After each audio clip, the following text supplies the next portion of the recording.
Terkait sejarah masuknya Islam ke Indonesia, ada beberapa teori dan pendapat yang menyatakan kapan sebetulnya pengaruh kebudayaan dan agama Islam mulai masuk ke Nusantara.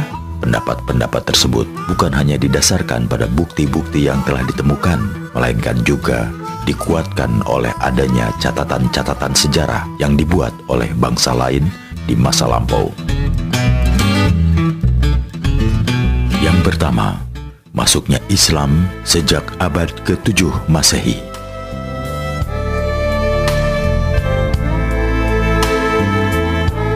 Sebagian ahli sejarah menyebutkan jika sejarah masuknya Islam ke Indonesia sudah dimulai sejak abad ke-7 Masehi. Pendapat ini didasarkan pada berita yang diperoleh dari para pedagang Arab. Dari berita tersebut diketahui bahwa para pedagang Arab ternyata telah menjalin hubungan dagang dengan Indonesia pada masa perkembangan Kerajaan Sriwijaya pada abad ke-7. Dalam pendapat itu disebutkan bahwa wilayah yang pertama kali menerima pengaruh Islam adalah pantai Sumatera Utara atau wilayah Samudra Pasai. Wilayah Samudra Pasai merupakan pintu gerbang menuju wilayah Indonesia lainnya. Dari Samudra Pasai melalui jalur perdagangan, agama Islam menyebar ke Malaka dan selanjutnya ke Pulau Jawa. Pada abad ke-7 Masehi itu pula, agama Islam diyakini sudah masuk ke wilayah pantai utara Pulau Jawa. Masuknya agama Islam ke Pulau Jawa pada abad ke-7 Masehi itu didasarkan pada berita dari Cina masa pemerintahan dinasti Tang. Berita itu menyatakan tentang adanya orang-orang Tasyih Arab dan Persia yang mengurungkan niatnya untuk menyerang Kaling di bawah pemerintahan Ratu Sima pada tahun 674 Masehi.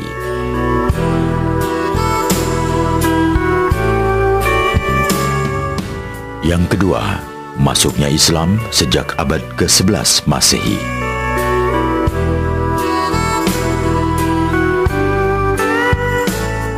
Sebagian ahli sejarah lainnya berpendapat bahwa sejarah masuknya Islam ke Indonesia dimulai sejak abad ke-11 Masehi. Pendapat ini didasarkan pada bukti adanya sebuah batu nisan Fatimah binti Maimun yang berada di dekat Gresik, Jawa Timur. Batu nisan ini berangkat tahun 1082 Masehi.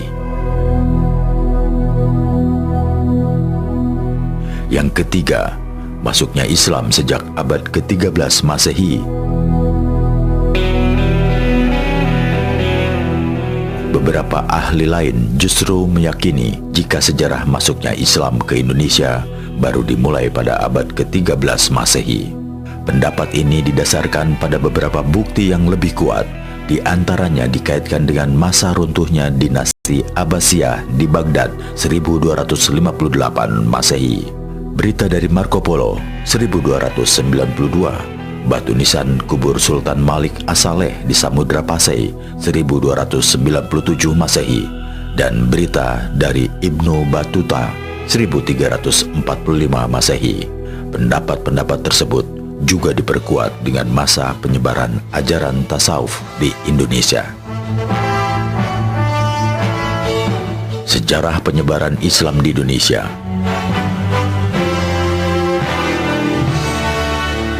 Pada masa kedatangan agama Islam, penyebaran agama Islam dilakukan oleh para pedagang Arab dibantu oleh para pedagang Persia dan India. Abad ke-7 Masehi merupakan awal kedatangan agama Islam. Pada masa ini, baru sebagian kecil penduduk yang bersedia menganutnya karena masih berada dalam kekuasaan raja-raja Hindu-Buddha. Sejarah masuknya Islam ke Indonesia dan proses penyebarannya berlangsung dalam waktu lama, yaitu dari abad ke-7 sampai abad ke-13 Masehi. Selama masa itu, para pedagang dari Arab, Gujarat, dan Persia makin intensif menyebarkan Islam di daerah yang mereka kunjungi, terutama daerah pusat perdagangan. Di samping itu, para pedagang Indonesia yang sudah masuk Islam dan para mubalik Indonesia juga ikut berperan dalam penyebaran Islam di berbagai wilayah Indonesia. Akibatnya, pengaruh Islam di Indonesia makin bertambah luas di kalangan masyarakat, terutama di daerah pantai. Pada akhir abad ke-12 Masehi, kekuasaan politik dan ekonomi kerajaan Sriwijaya mulai merosot. Seiring dengan kemunduran pengaruh Sriwijaya, para pedagang Islam beserta para mubaliknya kian giat melakukan peran politik, misalnya saat mendukung daerah pantai yang ingin melepaskan diri dari kekuasaan Sriwijaya. Menjelang berakhirnya abad ke-13, sekitar tahun 1285, berdiri kerajaan bercorak Islam yang bernama Samudra Pasai, Malaka, yang merupakan pusat perdagangan penting dan juga pusat penyebaran Islam, berkembang pula menjadi kerajaan baru dengan nama Kesultanan Malaka. Pada awal abad ke-15, kerajaan Majapahit mengalami kemerosotan. Bahkan pada tahun 1478 mengalami keruntuhan. Banyak daerah yang berusaha melepaskan diri dari kerajaan Majapahit. Dan pada tahun 1500, Demak berdiri sebagai kerajaan Islam pertama di Jawa. Berkembangnya kerajaan Demak sebagai kerajaan Islam ini kemudian disusul berdirinya Kesultanan Banten dan Kesultanan Cirebon. Di luar Jawa juga banyak berkembang kerajaan yang bercorak Islam seperti Kesultanan Ternate, Kesultanan Goa, dan Kesultanan Banjar. Melalui kerajaan-kerajaan bercorak Islam itulah agama Islam makin berkembang pesat dan tersebar di berbagai wilayah Indonesia. Agama Islam tidak hanya dianut oleh penduduk di daerah pantai saja, tetapi sudah menyebar ke daerah-daerah pedalaman. Faktor yang mendasari Islam cepat menyebar. Yang pertama, singgahnya perdagangan Islam di pelabuhan-pelabuhan Nusantara. Kedua, munculnya komunitas-komunitas Islam di beberapa daerah kepulauan Nusantara.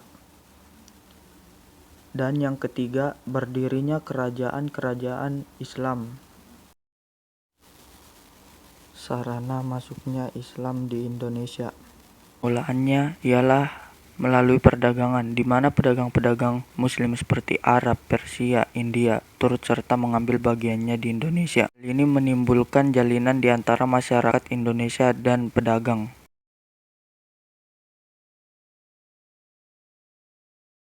Saluran perkawinan merupakan salah satu sarana Islamisasi yang paling mudah, karena ikatan perkawinan merupakan ikatan lahir batin.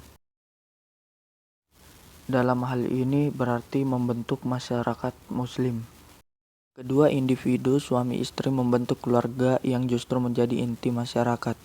Sarana pendidikan, yaitu dengan mendirikan pondok-pondok pesantren merupakan tempat pengajaran agama Islam bagi para santri.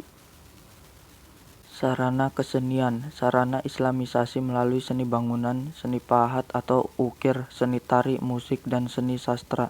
Misalnya pada seni bangunan ini terlihat pada Masjid Kuno Demak dan Masjid Agung Banten.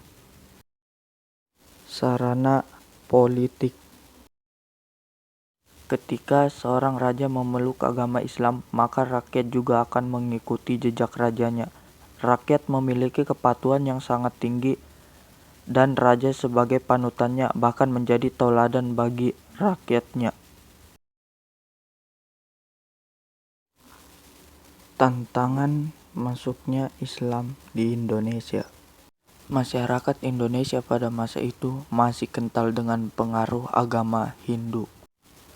Dan masyarakat Indonesia pada masa itu umumnya masih menganut kepercayaan kepada nenek moyang atau kepercayaan animisme.